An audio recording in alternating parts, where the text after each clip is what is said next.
믿었던 친구의 충격 반전. 서울 구로구에 위치한 중소기업 생산부에서 40년을 일해온 박영수 씨가 마지막 출근을 하는 날이었습니다. 68세의 그는 20살 때 이 회사에 입사해 평생을 바쳤습니다. 젊은 시절에는 야근과 주말 근무도 마다하지 않았고 두 자녀의 대학 등록금과 서울 변두리 작은 아파트 대출금을 위해 한 푼이라도 더 벌려고 애썼습니다. 영수 씨 수고 많으셨습니다. 정말 회사의 기둥 같은 분이었어요. 동료들의 인사에 박영수 씨는 뭉클했습니다. 특히 10년 전부터 회계팀에서 일한 이정민 씨는 형님 덕분에 제가 이 회사에 적응할 수 있었어요 라며 고마움을 표했습니다. 이정민 씨는 박영수 씨보다 10살 어렸지만 둘은 마치 형제처럼 가까운 사이였습니다. 퇴직 시기 끝나고 집으로 돌아가는 길 박영수 씨의 마음은 설렜습니다. 40년간 모은 퇴직금 8천만 원이 통장에 들어올 예정이었습니다. 여보, 이제 정말 편히 쉴 수 있겠네요.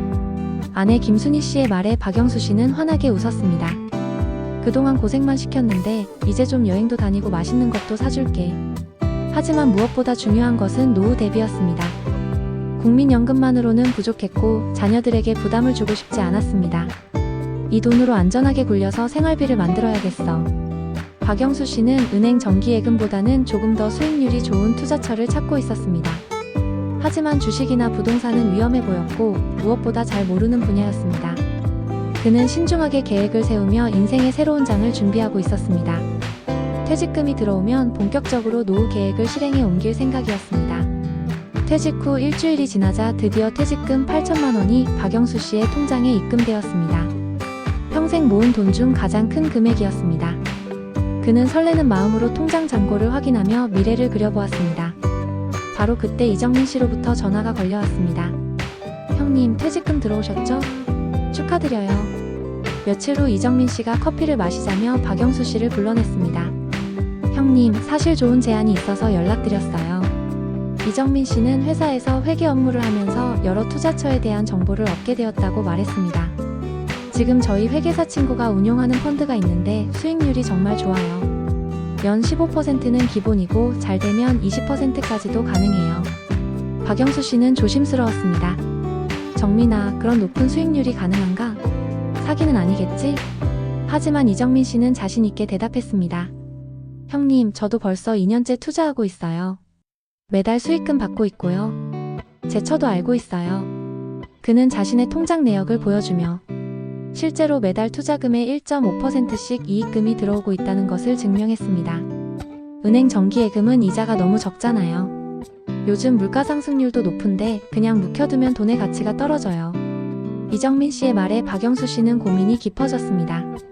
평생 함께 일한 동료이자 친구 같은 사이였기에 의심하기 어려웠습니다.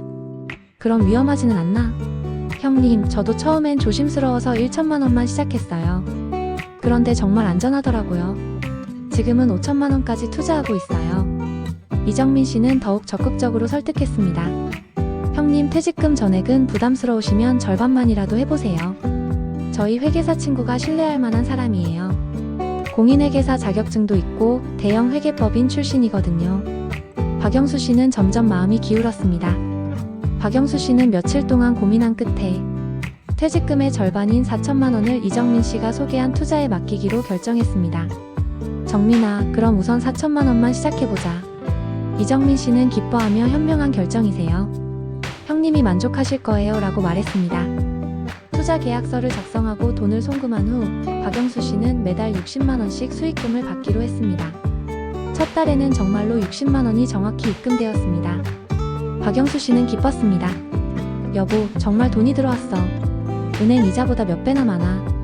아내 김순희 씨도 반가워했습니다. 그럼 나머지 돈도 투자하는 게 어때요?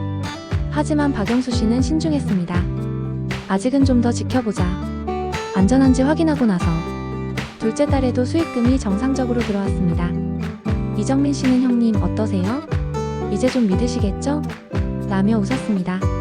하지만 셋째 달 아들 박민수가 부모님의 통장을 정리해드리다가 이상한 점을 발견했습니다. 아버지, 이 출금 내역이 뭐예요? 투자한 4천만 원 말고도 돈이 더 빠져나갔는데요. 박민수가 보여준 통장에는 투자원금 4천만 원 외에도 추가로 500만 원씩 3번 더 출금된 기록이 있었습니다. 아버지, 이정민 아저씨가 추가 투자를 권했나요? 박영수 씨는 당황했습니다. 아니야, 나는 4천만 원만 투자했어. 이게 뭔지 모르겠네. 다음날 박영수 씨는 급히 이정민 씨에게 연락했습니다. 정민아, 내 통장에서 돈이 더 빠져나간 것 같은데? 이정민 씨는 당황하는 기색 없이 그거요? 수수료 명목으로 추가 비용이 필요하다고 해서 제가 대신 처리해드렸어요. 나중에 수익금에서 빼드릴게요라고 말했습니다. 하지만 박민수는 아버지에게 강하게 경고했습니다. 아버지, 이거 사기 같은데요? 당장 투자를 중단하세요. 박영수 씨는 평생 믿어온 친구와 아들 사이에서 갈등하기 시작했습니다. 박영수 씨가 아들의 경고를 진지하게 받아들이려던 바로 그때 충격적인 뉴스가 텔레비전에 흘러나왔습니다. 노인층을 대상으로 한 대규모 투자 사기 사건이 발생했습니다. 가해자는 공인회계사 자격을 이용해 피해자들의 신뢰를 얻은 후 총 50억 원을 편취한 것으로 조사되었습니다. 뉴스 화면에 나온 용의자의 얼굴을 본 박영수 씨는 온몸이 얼어붙었습니다. 그 사람은 바로 이정민 씨가 소개한 회계사였습니다. 이거 정민이가 소개한 그 사람 아니야? 아내 김순희 씨도 충격을 받았습니다. 뉴스는 계속 이어졌습니다. 피해자는 대부분 50대 이상의 중장년층으로 퇴직금이나 노후자금을 투자했다가 피해를 본 것으로 나타났습니다. 경찰은 현재 공범으로 추정되는 여러 명을 수사하고 있다고 밝혔습니다.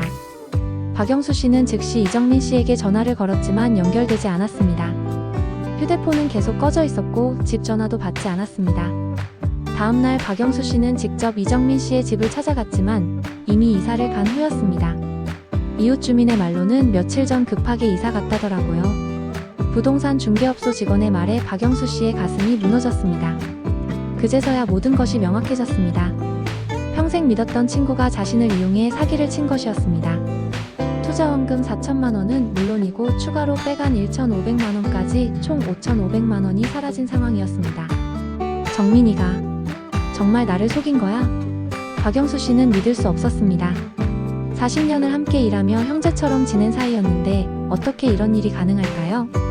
그날 밤 박영수 씨는 잠을 이룰 수 없었습니다. 배신감과 분노, 그리고 자신의 어리석음에 대한 자책감이 밀려왔습니다.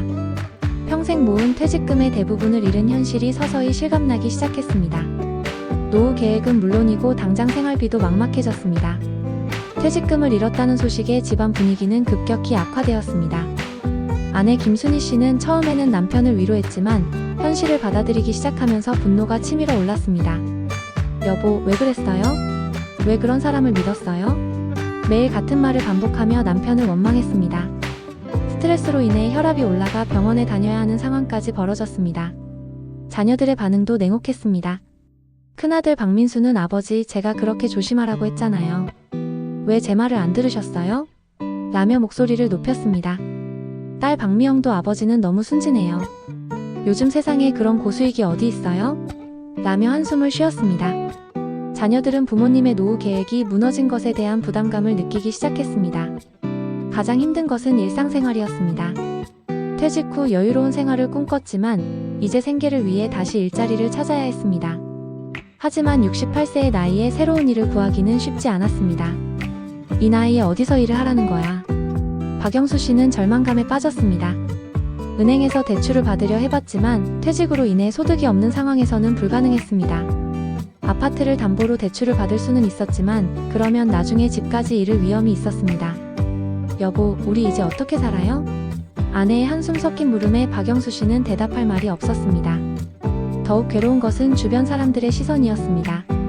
동네 사람들 사이에 소문이 퍼지면서 박영수 씨가 사기를 당했다더라는 이야기가 돌았습니다. 마트에 가면 사람들이 수군거리는 소리가 들렸고 평생 쌓아온 자존심도 무너져 내렸습니다. 내가 이런 바보였나? 박영수 씨는 매일 자책하며 우울증에 빠져갔습니다. 가족들과의 관계도 점점 악화되어 집안의 대화는 줄어들고 침묵만이 흘렀습니다. 몇 달 후 드디어 수사기관에서 연락이 왔습니다. 이정민 씨와 회계사가 구속되어 재판이 진행된다는 소식이었습니다. 박영수 씨는 피해자 자격으로 법정에 출석하게 되었습니다. 재판 당일 법정에 들어선 박영수 씨는 피고인석에 앉아있는 이정민 씨와 눈이 마주쳤습니다. 40년을 함께 일한 동료이자 친구였던 그 사람이 수갑을 찬 채 앉아있는 모습은 충격적이었습니다. 박영수 씨는 마음속으로 외쳤습니다. 정민아, 왜 그랬어? 우리가 무슨 사이였는데. 하지만 이정민 씨는 박영수 씨를 바라보지도 않았습니다. 변호사와 무언가를 의논하며 고개를 숙이고 있을 뿐이었습니다. 평생 형 동생하며 지낸 사이인데 이제는 남처럼 느껴졌습니다. 검사가 피해 상황을 설명할 때 박영수 씨의 사례도 언급되었습니다. 피고인 이정민은 직장 동료인 박영수 씨에게 접근하여 투자를 권유한 후 총 5,500만 원을 편취했습니다. 그 말을 들은 박영수 씨는 가슴이 미어질 것 같았습니다. 법정에서 공식적으로 확인된 사실이 더욱 생생하게 다가왔습니다. 이정민 씨의 변호사는 피고인이 깊이 반성하고 있으며 피해 금액을 변제할 의향이 있다고 주장했습니다. 하지만 박영수 씨가 기대했던 사과의 말은 끝내 나오지 않았습니다. 이정민 씨는 재판 내내 고개를 숙이고 있었지만 한 번도 피해자들을 향해 미안하다는 표현을 하지 않았습니다. 재판이 끝나고 법정을 나오면서 박영수 씨는 복잡한 감정에 휩싸였습니다. 분노와 실망 그리고 허탈감이 동시에 밀려왔습니다. 40년을 알고 지낸 사이인데 어떻게 이럴 수 있지? 그는 친구에 대한 마지막 기대마저 포기해야 했습니다. 변호사는 형사처벌은 가능하지만 돈을 되찾기는 어려울 것 같다며 현실적인 이야기를 해주었습니다. 이정민 씨가 편취한 돈은 이미 대부분 탕진된 상태였고 회수 가능성은 희박했습니다. 절망에 빠진 박영수 씨에게 한 줄기 희망이 나타났습니다. 동네 노인정에서 무료 법률 상담을 받던 중 비슷한 피해를 당한 다른 노인들을 만났습니다. 저도 퇴직금을 날렸어요. 저는 전세보증금까지 털렸습니다. 같은 처지의 사람들과 이야기를 나누며 박영수 씨는 위로를 받았습니다. 혼자가 아니라는 사실만으로도 마음이 조금 편해졌습니다. 노인정의 사회복지사는 개별적으로는 돈을 되찾기 어렵지만 피해자들이 힘을 합치면 좀 더 나은 결과를 얻을 수 있다고 조언했습니다. 박영수 씨는 다른 피해자들과 함께 피해자 모임을 만들어 공동 대응하기로 했습니다. 매주 모여서 정보를 공유하고 서로를 격려했습니다.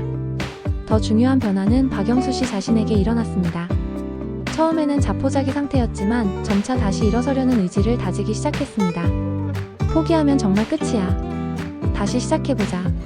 나이가 많다는 핑계로 주저하지 않고 작은 일이라도 찾기 시작했습니다. 마트에서 카트 정리하는 일, 아파트 경비 보조 업무 등 60대 후반에도 할 수 있는 일들을 알아봤습니다. 다행히 동네 마트에서 오전 시간대 카트 정리 일자리를 구할 수 있었습니다. 한 달에 80만 원 정도의 작은 수입이었지만 박영수 씨에게는 희망이었습니다. 비록 적지만 내 손으로 버는 돈이야. 일을 시작하면서 자존감도 조금씩 회복되었습니다. 아내 김순희 씨도 처음에는 반대했지만 남편의 의지를 보며 마음을 바꿨습니다. 여보, 힘들면 언제든 그만둬요. 건강이 더 중요해요. 가족들도 아버지의 노력하는 모습을 보며 조금씩 이해하기 시작했습니다. 비록 큰 돈은 아니었지만 박영수 씨가 다시 일어서려는 모습에 가족들의 마음도 움직였습니다. 절망 속에서도 희망을 잃지 않는 아버지의 모습이 자녀들에게도 교훈이 되었습니다. 1년이 지난 후 박영수 씨는 완전히 달라진 모습이었습니다. 비록 잃어버린 퇴직금은 되찾지 못했지만 새로운 삶의 방식을 찾았습니다. 마트에서의 일이 익숙해지면서 관리자로부터 인정받아 시간을 늘려 일하게 되었고 월 수입도 120만 원까지 올라갔습니다. 많은 돈은 아니었지만 생활비에 조금이나마 보탬이 되었습니다. 더 의미 있는 변화는 다른 곳에서 나타났습니다. 박영수 씨는 피해자 모임에서 활동하면서 사기 예방 교육에 적극 참여하게 되었습니다. 노인정과 복지관을 돌아다니며 자신의 경험을 바탕으로 다른 노인들에게 사기 수법에 대해 경고하는 강의를 했습니다. 저처럼 당하는 분들이 없기를 바랍니다. 돈은 잃어도 사람답게 사는 건 포기할 수 없어요. 박영수 씨의 이 말은 많은 사람들에게 감동을 주었습니다. 처음에는 자신을 원망하고 세상을 탓했지만 이제는 남은 인생을 의미 있게 살아가는 방법을 찾았습니다. 비록 경제적으로는 어려워졌지만 정신적으로는 오히려 더 강해졌습니다. 가족 관계도 회복되었습니다. 아들 박민수는 아버지의 강인함을 보며 많이 배웠다며 이전보다 더 자주 안부를 물었습니다. 딸 박미영도 아버지가 자랑스럽다며 응원의 메시지를 보냈습니다. 아내 김순희 씨는 당신이 포기하지 않아서 고마워요 라며 남편을 격려했습니다. 재판 결과 이정민 씨는 징역 5년을 선고받았지만 돈은 거의 회수되지 않았습니다. 하지만 박영수 씨는 더 이상 그것에 매달리지 않았습니다. 원망해봤자 내 인생만 망가져. 이제는 앞만 보고 살아가겠어. 그는 70세가 다 되어가는 나이에도 새로운 도전을 멈추지 않았습니다.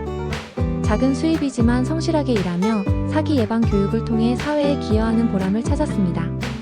돈보다 소중한 것이 무엇인지 깨달은 박영수 씨의 새로운 인생이 시작되었습니다.